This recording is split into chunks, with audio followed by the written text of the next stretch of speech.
Opo, tito. Magkasundo po kami. Maliban lang po kay nanay. Ha? Bakit mo nasabi maliban lang kay nanay mo, Myla? Tumigil ka nga, Myla. Kung ano-ano ang sinasabi mo sa tito mo. Eh, totoo naman po eh. Ewan ko ba kung bakit kayo ganyan? Galon pa rin ang trato mo sa bata, MC?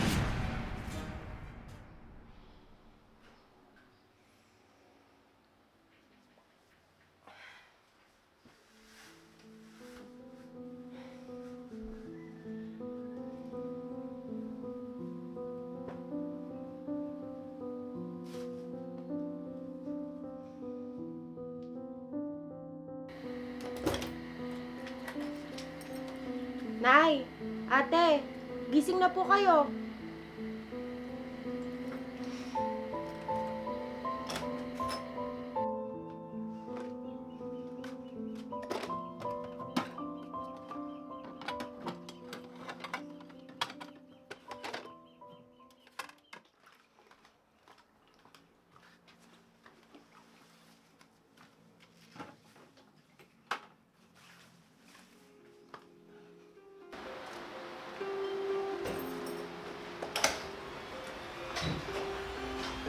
O, Jen, asan ang kape ko? Ay, sige po, Nay. Pagtitimpla ko po kayo. Hindi ba't ang sabi ko, gusto ko, bago ako bumangon, nakapagtimpla ka na ng kape ko? Pasensya na po, Nay. Nakalimutan ko lang po. Palagi mo na lang kinakalimutan. Ang aga-aga, sinisira mo ang araw ko. Ano ba naman yan, Nay? Ang aga-aga, pinapagalitan nyo na naman si Jen. Sumasabat ka pa dyan. Hindi naman ikaw ang pinapagalitan ko. Ate, wag na po kayo magtalo. Sandali lang po at magtitimpla na po ako ng kape.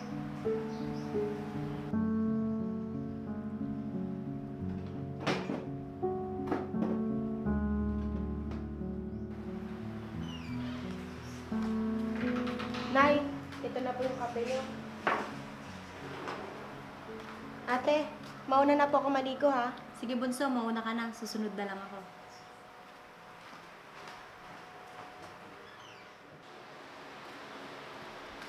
Nay! Nay! Papasok na po ako. Hingi po sana ako ng baon.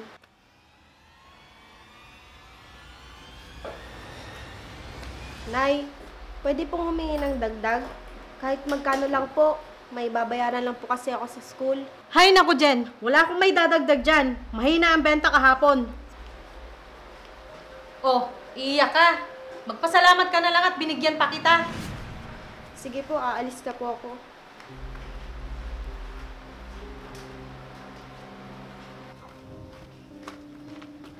Bunso, sandali lang. O, ito, kunin mo. Para saan po to, ate? Narinig ko kasi na humihingi ka kay nanay ng pandagdag ng baon mo. Kaya yan, ako na magbibigay. Salamat dito, ate ha. Sa ulitin. Basta mag-aral ka ng mabuti, Bunso. Para laging may allowance ka sa akin. Sige, ate. Pasok na po ako ha. Sige, ingat ka. Umuwi ka din kaagad pagkatapos ng klase mo, ha? Sige po.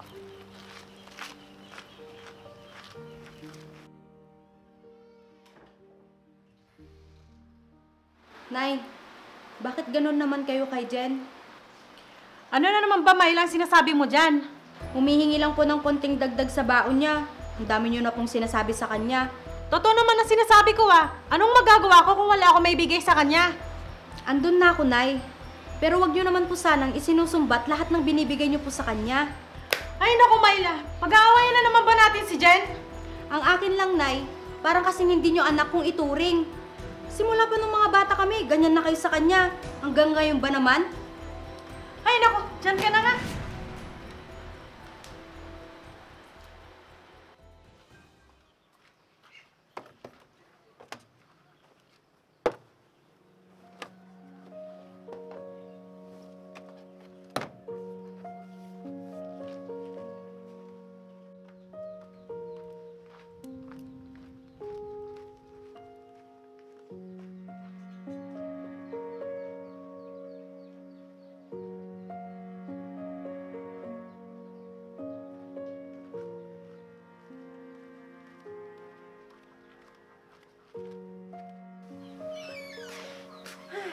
Tapos na rin maglaba.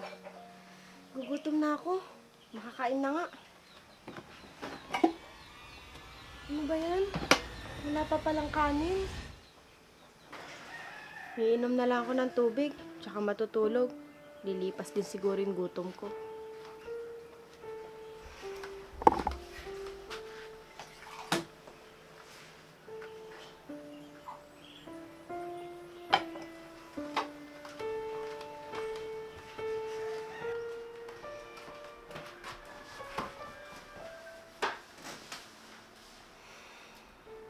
Bakit kaya ganun si nanay?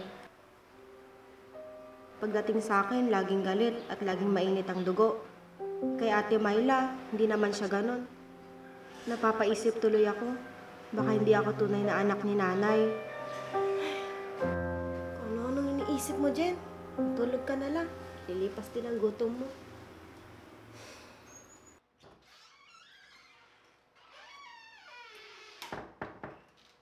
Jen? Jen?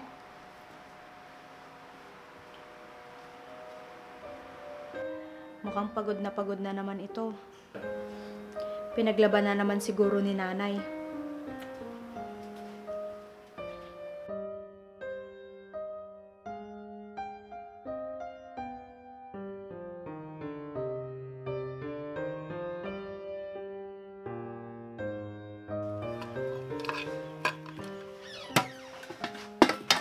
Oh, ate, andiyan ka na pala. Nakita kasi kita kanina, mahimbing yung tulog mo. Kaya ako na lang gumawa ng mga gawain dito. Salamat, ate. The best ate ka talaga. Kasi alam ko, papagalitan ka na naman ni nanay. Oras na madatnan niyang hindi mo pa nagagawa ang mga trabaho mo dito sa bahay. Nambola ka pa. Tsaka wag mong inaabuso yung katawan mo. Magpahinga ka kung kailangan. Opo, ate. May pagkain na ba tayo? Oo, meron na. Bakit? Gutom ka na ba? Oo, ate. Simula kasi kanina, hindi pa ako kumakain. Bakit hindi ka kumain kanina? Kahit gusto ko man, ate, di ako pinagtirhan ni nanay. O sige, mauna ka nang kumain. Sabay na lang kami ni nanay mamaya. Sige po, ate.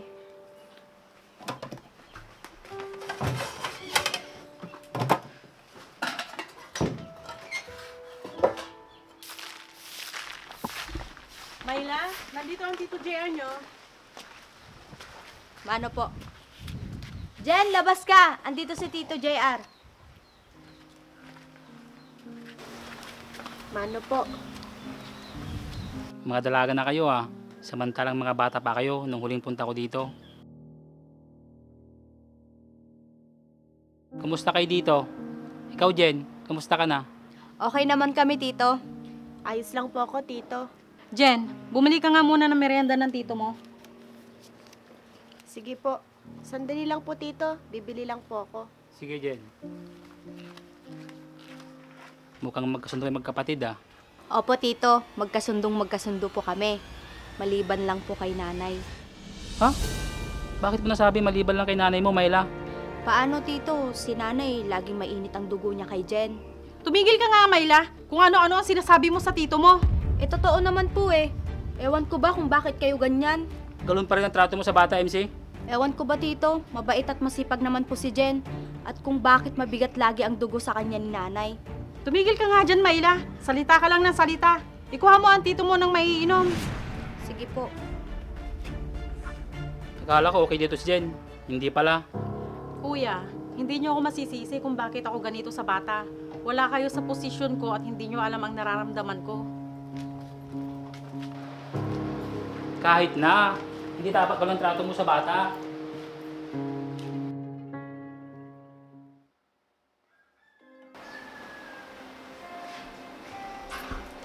Jen, tulungan na kitang magtupi. Ate, may gusto sana akong itanong. Tungkol saan? Tungkol sa akin at kay nanay. O bakit? Ano yun? Tunay na anak ba talaga ako ni nanay, ate?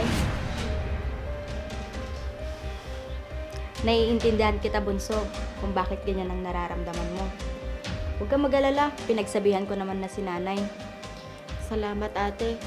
Saglit lang, may kukunin na ako sa kusina.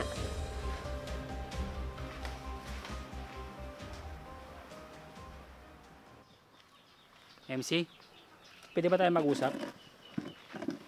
Hay naku kuya, parang alam ko na kung anong pag-uusapan natin. Si Jen na naman.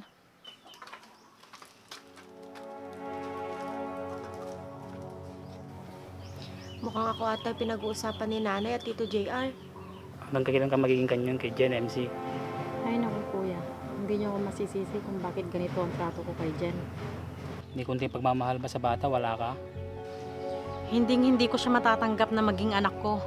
Hanggang ngayon ba, hindi mo pa napapatawad ang kapatid ko? Kung tutuusin kuya, walang kapatawaran ang ginawa ng kapatid mo sa akin. Matagal lang patay ang kapatid ko. Pinagsisihan niya lahat ng ginawa niya sa'yo. Matagal ko na siyang napatawad kuya. Pero bakit hindi mo subukan tanggapin si Jen? Paano ko gagawin yun kuya? Sa tuwing nakikita ko si Jen, siya ang nagiging salamin sa lahat ng panloloko sa akin ng asawa ko. Ibig sabihin, hindi ako tunay na anak ni nanay. Kaya pala ganun siya sa akin. At sa tuwing nakikita niya ako ang naging refleksyon o salamin sa mga panloloko sa kanya ni tatay. Kaya kahit anong gawin ko, laging galit sa akin si nanay. Wala akong tamang ginawa sa paningin niya. Dahil ako ang naging bunga sa pagkakasala ni tatay noon.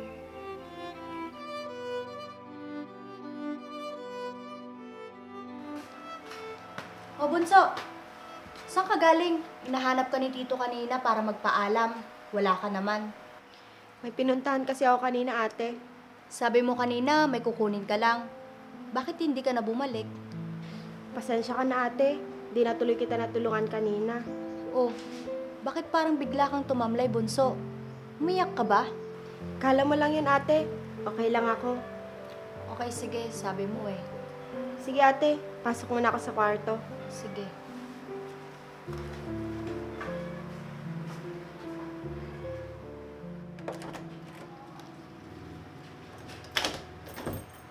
Jen?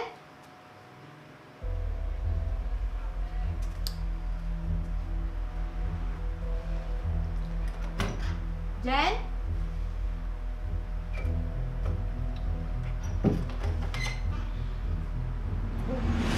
Kanino kaya tong sulat na to?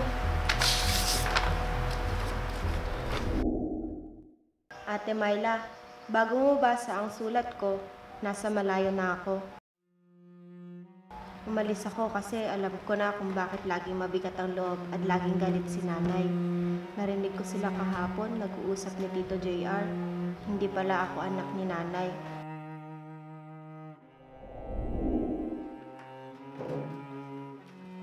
Anak ako sa ibang babae ni tatay.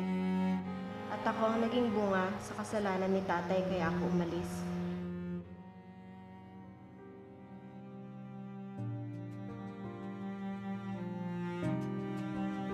Hahanapin ko ang tunay kong ina.